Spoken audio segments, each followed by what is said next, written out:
Good morning pag-usab mga kapuso sa mga namahaw o nangapining higayuna atong hisgutan karong buntaga mga kapuso. Kining usa ka batan-on nga nakadaog second placer ni siya sa usa ka kompetisyon sa latte art kabahin sa kape. Atong makauban karong buntaga si Jo Marie De La Rama Lichanco. Good morning, Sir Jo Marie. Hey sir, good morning. Thank you so much for joining us, sir. As a Filipino, how does it feel po to bring the top 2 spot sa 2020 ASEAN Virtual Latte Art Competition? Sobrang sir, sobrang syempre nakaka-proud sa Filipino. So ASEAN country, so out of 52 competitors, parang sobrang nakaka-overwhelm na nakapasok ako sa top 8. Sobrang masaya na ako doon sa achievements na yun. Kung may natutunan... And additional na lang is yung improvements natin. What have you learned, Sir Jo, from that competition? So, tulad ng lagi kong sinasabi sa mga co-barista ko or dun sa mga trainees, laging merong mas magaling. So, ayun din yung lagi ko natututunan every time nasali sa competition na hindi lang ikaw yung laging the best, pero you can be the best version of yourself. Sir Jo, ano pong mga challenges na na-encounter mo during the competition? So, yun. Good question, sir. So, ito kasi yung challenges nito, sobrang big adjustment. Kasi agad tayo ng pandemic, so wala akong time mag-practice that time. And then yung preparation ko nun, less than a week. So, sobrang compressed ng schedule ko yan. And basically, kung sumasali ako ng competition, nag-aalat ako ng months of practice, and syempre, yung mga designs na i-ready for the competition. And good thing, nagawa naman po na maipass in time.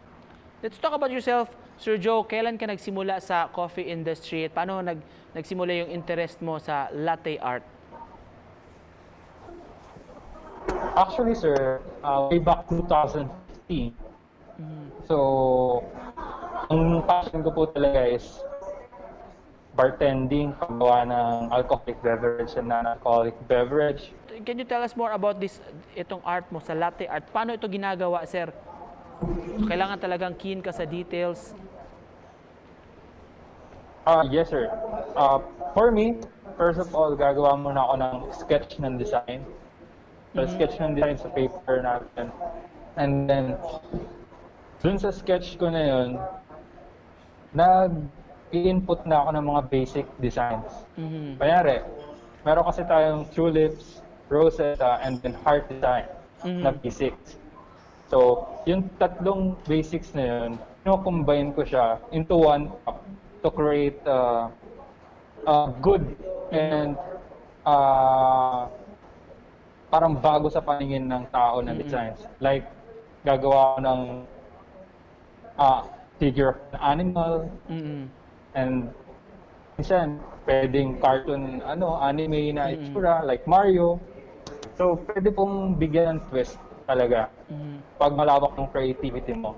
You were saying kanina, Sir Jo, na kailangan talaga ng constant practice. Yes, sir. Kailangan constant practice. And then, syempre, kung magko-compete ka, kailangan mo ituloy-tuloy. Kasi once na na-stop ka talaga, sir, sobrang hirap pag-adjust once bumalik ka sa paggawa ng latte art. Kasi it's, muscle memory. Lalo na hands mo yung gagalaw while pouring coffee with milk. So, ayun, sir, medyo mahirap mag-adjust pag wala kang continuous practice.